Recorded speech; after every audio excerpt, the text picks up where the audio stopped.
کتاب رحمت قرآن مجید نے اپنے ماننے والوں کو مخاطب کر کے کہا یا ایھا الذین آمنوا انفقوا مما رزقناکم، اے ایمان والو اللہ کی راہ میں خرچ کرو، مما رزقناکم، وہ جو اس نے تمہیں رزق دیا ہے، رزقناکم جو اس نے تمہیں دیا اس میں سے خرچ کرو۔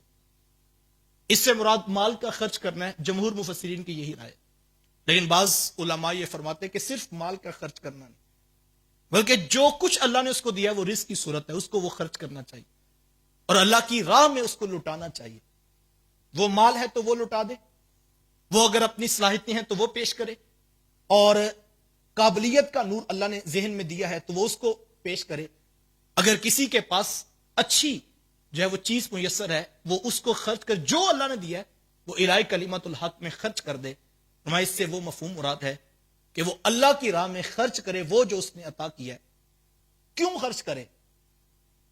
آگے کتنا خوبصورت زوردار پیغام، من قبل ان یاتی یوم لا بیع فیہ ولا خلہ ولا شفاعہ، کہا کہ وہ دن آنے والا ہے جس دن میں کوئی خرید و فروخت نہیں ہوگی، کوئی تجارت نہیں ہوگی، کوئی دوستی نہیں ہوگی، اور کوئی سفارش قبول نہیں کی جائے گی۔ اس دن سے پہلے پہلے تم خرچ کر دو، تمہیں جو دیا ہوا ہے اس دن سے پہلے پہلے تم خرچ کر دو تو تم کامیاب۔ اور یہاں پر تو یہ کہا گیا کہ اس دن سے پہلے کہ جب کوئی تجارت نہیں ہوگی، خرید و فروخت نہیں ہوگی، کوئی دوستی نہیں ہوگی اور کوئی سفارش نہیں ہوگی۔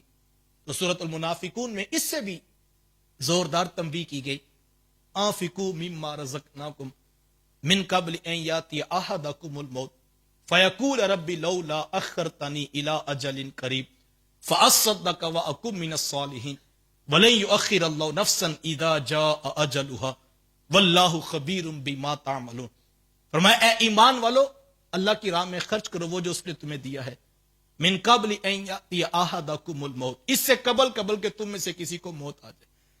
اور پھر وہ کہ فیقول رب لولا اخرتنی الی اجل قریب، کہ مالک مجھے ایک موقع دے دے، میں تیری راہوں پہ خرچ کر کے آتا ہوں، فاصدق، میں خوب صدقہ کروں گا، واکن من الصالحین، اور میں نیکوکاروں میں سے بن جاؤں۔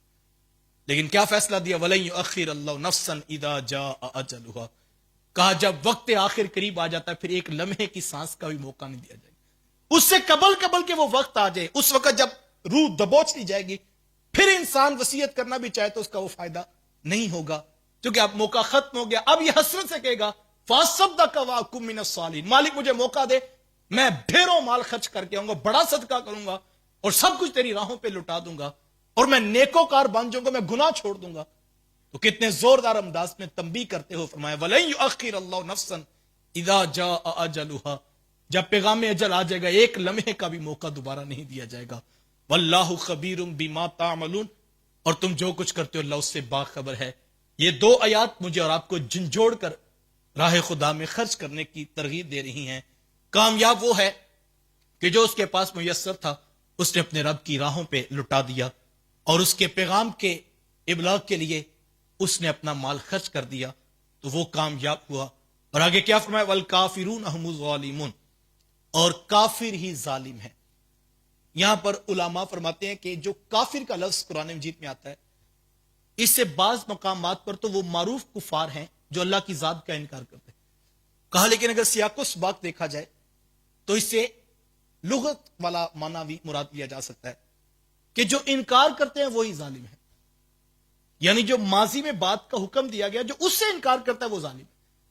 تو حکم تو دیا گیا کہ رب کی بارگاہ میں جو ہے وہ انفاق فی سبیل اللہ کا جذبہ لے کر آؤ اور راہ خدا میں مال لٹا دو، اور کہا جو اس سے انکار کرے گا وہ پھر بڑا ظالم ہے، کہ جس نے دیا ہوا اس کی راہ میں خرچ کرنے کی باری آتی ہے تو یہ رک جاتا ہے کہ میرا مال ختم نہ ہو جائے، تو جس نے دیا اس کی راہ پہ جو خرچ نہیں کرتا میں کہ وہ انکار کرنے والے ہی ظالم لوگ ہیں۔ اور معروف معنی وہ بھی لیا جا سکتا ہے کہ کافر ہی ظالم ہے۔